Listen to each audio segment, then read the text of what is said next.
Supreme কোর্টে মৃত্যুর হিসেব দেওয়ার দিন ডেঙ্গিতে বিনা চিকিৎসায় আরও এক মৃত্যুর খবর জানিয়েছেন রাজ্যের শিক্ষামন্ত্রী ব্রাত্য বসু। সোমবারই সুপ্রিম কোর্টে কর্মবিরতির জেরে 23 জনের মৃত্যুর কথা জানিয়েছে রাজ্য।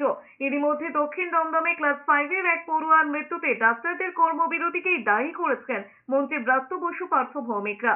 পরিবারের অভিযোগ, দক্ষিণ দমদম পুরসভার পুরো হাসপাতাল বেলেঘাটা হাসপাতালে ন্যূনতম পরিষেবাই মেলেনি, স্যালাইনও দেওয়া হয়নি বলে অভিযোগ। এর জেরে প্লেটলেট কমে মৃত্যু হয় দক্ষিণ দমদমের শ্যামনগর দাসভিলার বাসিন্দা শ্রীধন সাহার। বিষয়টি নিয়ে সরব হয়েছে তৃণমূল।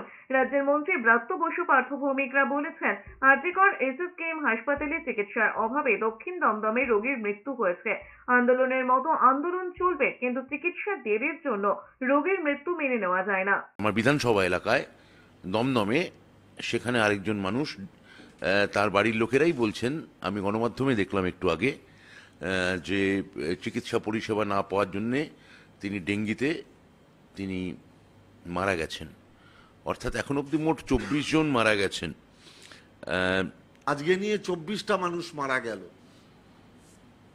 এই 24টা মানুষের পরিবারে কি অন্ধকার নেমে এলো, আপনারা একবার চিন্তা করবেন না, একবার বিবেচনা করবেন না? অন্যদিকে চিকিৎসকদের কর্মবিরতির জেরে আরজিকরে কোন্নগরের দুর্ঘটনায় আহত যুবকের বিনা চিকিৎসায় মৃত্যু হয়েছে। মৃত যুবকের মায়ের এই অভিযোগকে সামনে এনে পোস্ট করেছে তৃণমূল কংগ্রেস। কিন্তু ওনারা করেননি, ওনারা তো পেশেন্টকে ফেলে রেখেছেন।